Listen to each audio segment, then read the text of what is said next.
Good morning, everyone, and welcome to this week's ballistic missile test. This is a 2012 CLS63 AMG with some mods to it, and this is bonkers. No, this is Mike. Mike, thank you for driving up. Thank you. Mike is 23 and has more horsepower than we will all have in our lifetime, so we're going to experience that today. I love these cars. I like the way they look. I like the first gen a lot, and then the second gen I like. You know, it took some design styling from like the SLS. I think it's really cool. At the time when Mercedes was like really angular, these started bringing some more of that round muscle to it. Yep. These things are just, you know, like beautiful sledgehammers. This is rad. So tell everybody what you have and what is done to it. All right, it is a 98,000 mile CLS63 daily driver. Turbo bag downpipes to H-pipe, straight piped. No mufflers, nothing. ECU tune, pointless stuff, air filter, not really a big deal, not a huge performance gain. I mean, that's pretty much as you can get away with this car before you gotta start spending a lot of money on upgrades. Right. The transmission, the torque, like, limiters are very aggressive. Like, once you start doing turbos, the transmission just doesn't let you put the power down anymore. Makes sense. I mean, that's why new transmissions, you know, they're dealing with that increasing power and how to handle it. And this has the tune you have, so they should have over 600 at the wheels. It should, yes. So, yes. you know, when I haven't done it, so, you know, I'd be lying if I said that's how much it has. Okay. Well, it's probably, I mean, these come with 500 plus. Yes. There's the tune that you could have bought for $7,000 from AMG for another 50, and which just tells you how much is left on the table. And now this is an aftermarket tune. So let's take it for a drive. Does this have cooled seats too? It does. This is amazing. I just got out of a very old Porsche, and it was black, and it was a greenhouse with a magnifying glass above it. So this feels great. So you're in comfort mode right now? I don't know if what you prefer. Let's Sport plus. Let's do sport. Traction off, traction on. We'll keep traction on. Okay. We don't need to play that game. You use the sport mode traction. There's like, it gives you a little bit of play. We'll do that. We'll put in sport mode because I want to see what the tranny does by itself. Okay. And then I want to see what it does when we shift it ourselves. Awesome. So we're gonna take the open road. The seat adjusts faster. You could have a drag race between this electric seat and another car, and it would win.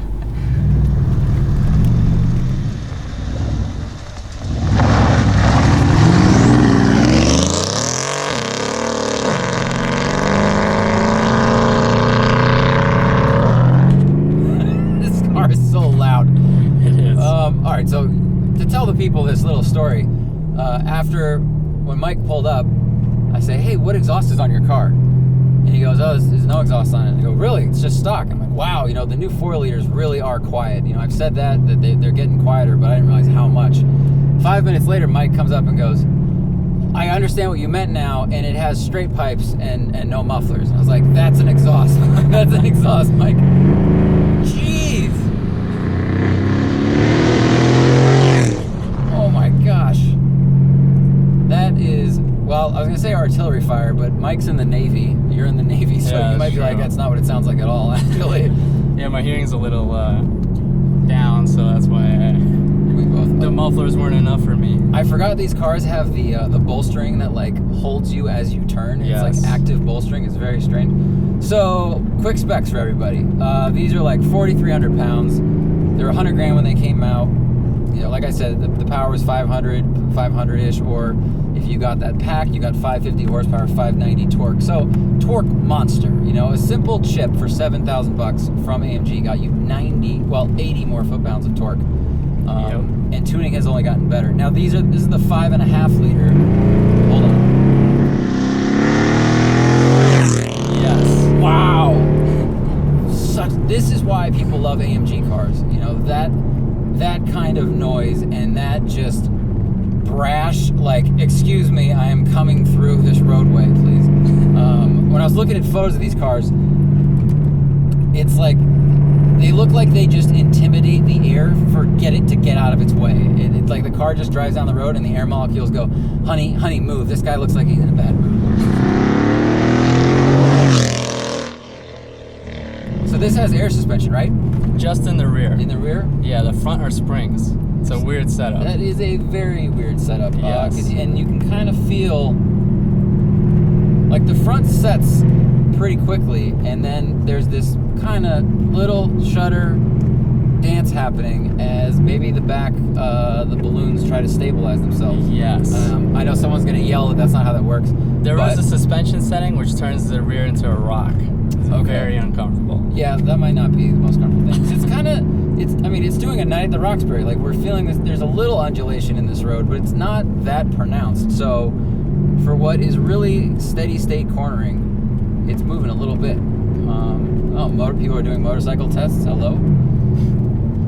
So, quick things I feel. The seats feel great, of course. It's a Mercedes. The steering it's direct in that you are definitely telling the front wheels what to do, and they are responding, appropriately. But there's not a lot of feeling coming through. Nope, electronic. Yeah, it's electronic, and it's early electronic. Yeah. Before Porsche figured it out, and then everyone else started to figure it out with them. So it's got a weight to it, and it feels accurate. But I don't feel like I know what the front wheels are doing. I can feel what the car is doing through the wheel, which is interesting. It's certainly better than like the BMW 340i I drove, which was a 2018. This is better than that, for sure. All right, so let's go into manual mode. Yep. Do I have to turn the knob for that, or can I just? You don't have to. If you turn the knob to manual, it won't auto shift for you. And it'll give you full control. Okay, so that actually is what I want, okay. Because for a while Mercedes had the manual mode, but it would auto shift for you. Yes. And people complained that it was, kind of, I don't know, it would trip you up on a track, which you don't take these on a track, but when we were driving SLK 55s, it would shift in the middle of the corner, and it's not good. It upsets the chassis, it upsets the whole balance of the car. Yep. So I'm curious how this responds and how quick it is. The noise of this thing is just, it's so angry. I mean, it's the 5.5, and what did you say here earlier today? You said the turbos are the mufflers? Yes. That's hilarious. They are. On stop and go traffic, it's not bad at all. It's just a funny statement. It's like, that would be a great t-shirt. My turbos are my mufflers. Yeah. Yes, officer. Dude, this doesn't pour speed. This is just tipping over a bucket with speed in it. It's 10 digits at a time going up. The grip feels really nice. What tires do you have on this? Pilot Super Sports. Okay, so there you go. So you got good tires. You have meaty sidewall. You have a lot of sidewall, and It looks tough. Everything today is going to like rubber band tires. Oh my God, you can do this all day long. That's why people buy these. Yep. I am eco-friendly, and I think we have a lot of problems with that whole topic.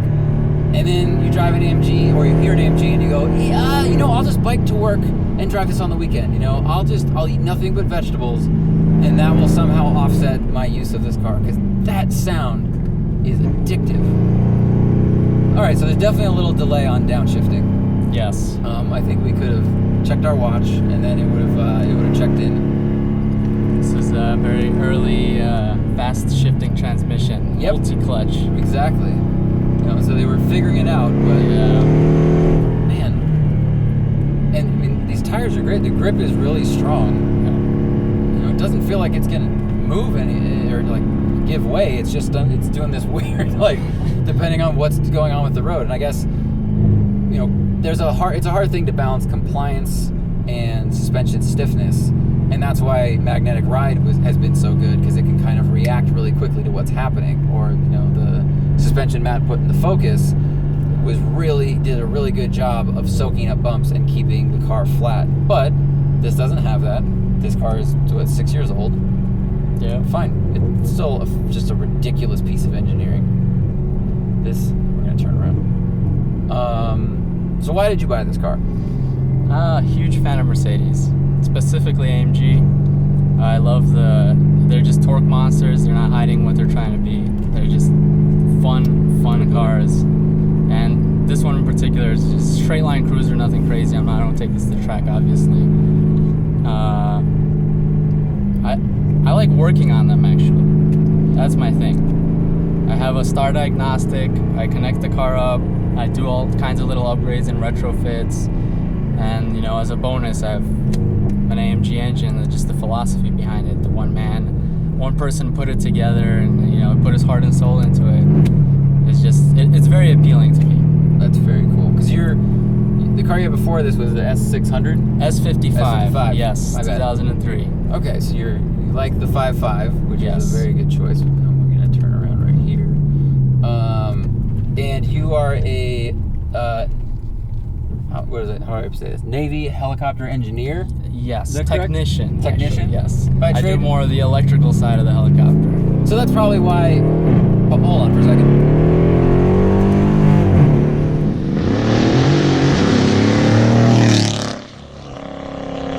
I'm asking it to shift, and it's shifting.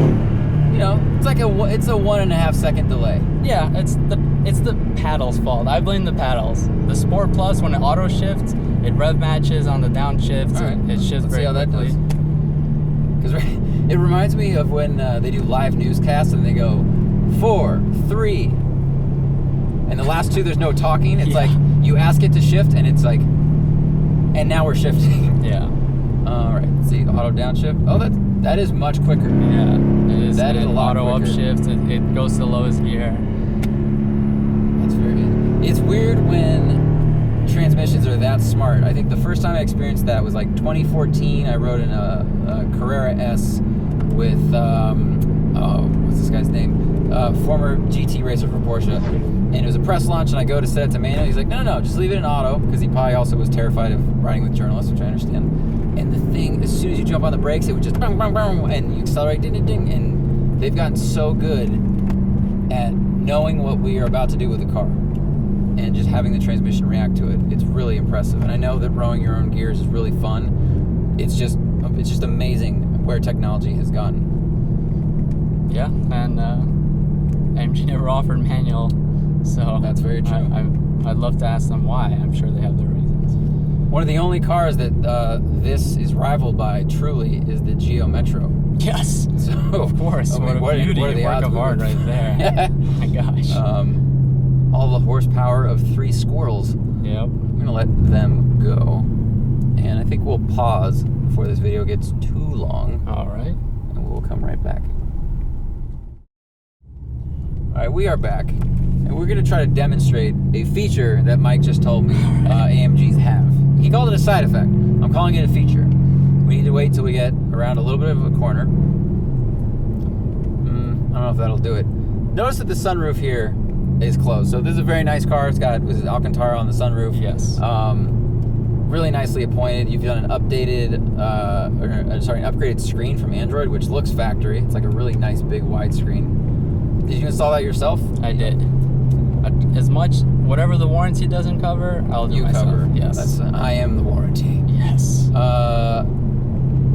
This is so fun. And the first generation CLS, it just blew onto the screen because it was the first, modern 4-door coupe. I mean, I'm sure there were 4-door coupes before that, but that was like, hey, this is a new thing. And now look at every sedan on the road, and they are pretty much all sharing that roof line that tapers to the trunk. Audi A7s do it, Panamera, Kia's Optimus, like the Honda Civic does it in its own way. Okay, let's see if it does it here. Did it do it? No, actually it didn't. It didn't. No, So the feature we were trying to find, zero or closer to lower speeds. the feature we were trying to find is that you can start to unroll the sunroof itself. There it goes. Opening the sunroof with the throttle. Yep, That is a wonderful hands-free AMG technology. feature. Bingo. See, now you're thinking like a marketer. It's true. Sir, that's not a defect. It's not that there isn't enough pressure and resistance in our sunroof setup to stay in place. It's hands-free technology. Alright, we're gonna try and get back quickly. I get so caught up just talking about these things. That's the fastest downshift I've ever heard of. And we already we caught up to the museum. I promise it was more than 12 Oh, seconds. man. We caught up to the museum. It's great. Wow, this really downshifts quickly. So you bought this at 87,000 miles, you said. Yep. Now you're 93. Has anything gone wrong? Nothing drivetrain related. It's all electronical stuff, so like camshaft sensors that would leak Very oil. surprising. Yes. Very surprising. Yeah. Well, Look, you're talking to somebody who got a check engine light driving up here on their BMW, so yeah. I live in the glass house myself. So like this shifter malfunctioned. Sometimes it didn't go into park. That's a problem. It is. It was replaced. What'd you do when that happened? So if you open the door, it automatically goes into park. Oh, that's a good hack. The button. Okay. The button itself was malfunctioning. Was replaced under warranty, of course. Without it, it would have been very expensive. I believe it was like an $800 item. What else? Nothing that I can think of at the moment. Just besides the sensors, those were replaced. Which sensors were those? Oh, the 4 camshaft position sensors. yeah. Okay. They updated the part number on them. The old one would over time start to leak oil into the wiring harness. That sounds like a problem. Yeah, Oil on wiring is not. And the oil would work its way up to the ECU. But they always update their parts, so they fixed the issue. I'm feeling more and more comfortable in this car, and maybe it's just this section of road. It's not bouncing around as much as it was. I can't feel anything in the front tires, but I feel like we're watching a video of someone driving really fast. Like the windshield is moving, the turns are coming quickly, and then my hands are moving with them like a video game. It's like a simulator. The seat presses on you to make it feel like you're having, the G's are real. I wonder if anyone, can you guys even hear us out there? This car is so loud. Oh my gosh, this sounds like a glacier in a thunderstorm. It's just, oh, move. I am Odin, and I'm going to the grocery store. We can hear the turbo whistle. Oh, yeah. And then, and that's like a lot of numbers added to a number. Ooh, brake pedal gets a little mushy. Yeah. Starting to. So that was interesting. I was hard on the brakes, and it almost felt like it skipped gears. Like it wasn't actively downshifting, and then as I lifted on the brake, it locked in the gear and like it did. Then it downshifted. Interesting. I mean, it's definitely, it's not a track car. We know that. So the AMG computer's probably like, look, you should probably focus on braking right now, and we'll downshift when you're ready. This sound is just so addictive. You can't, that's why for a long time these were the best muscle cars. I think for all of the 90s, America didn't make muscle cars. The pony cars were fun. They were loud. The V8s were great. But these have a sense of humor. And again, like this attitude that 60s muscle cars had an attitude of like, get the fuck out of my way, and then we weren't all from New York, but they were like, we got 4-foot wings on this one, and this one you can get a Roadrunner tattooed on the side of it, and this one's got a chicken on the hood, and it was just like burnout. And then they had to calm down because we had like smog laws. And then the Fox body, there, it was a small car trying to handle. The F bodies, you can make them into pretty good track, but they're just kind of weird looking. But then these cars just had the visual attitude that matched the audio attitude, I think. Do you just park like that? Do you like pillow parking? You go. Sometimes. God, these are crazy. Well, this is just as fun as I thought it would be. I'm glad it hasn't given you too many issues, because picking these up on the used market is like, what a gift. What an amazing, hilarious thing that you can daily drive. I don't know where you're gonna go from here, because you're 23, and what's gonna feel fast after this? You're gonna have like modified Hellcat. I mean, this has that much horsepower almost. I didn't think about it. I don't know what my next car is gonna be. You don't have to think about it yet. You got a lot of headroom. Because if you get addicted to the speed thing, you'll never catch that dragon. Thank you for driving up. You came all the way from San Diego. Thank you very much. Thank you for doing the job you do. This is the job I do, and I am a lazy, soft person made of dough compared to what you do when you're working for the armed forces. So I appreciate that. It's been a pleasure. Yeah, and you're moving to Florida. Good luck there. And then you can put like 3 engines in this and register it, and they don't give it. They don't care. Yeah, that's Florida. Yes. I'm just kidding. Florida. Yes. Thank you guys for watching. Thanks for listening to the podcast, sharing everything. New one takes are going up every week. Thank you for all the support, and we will see you later.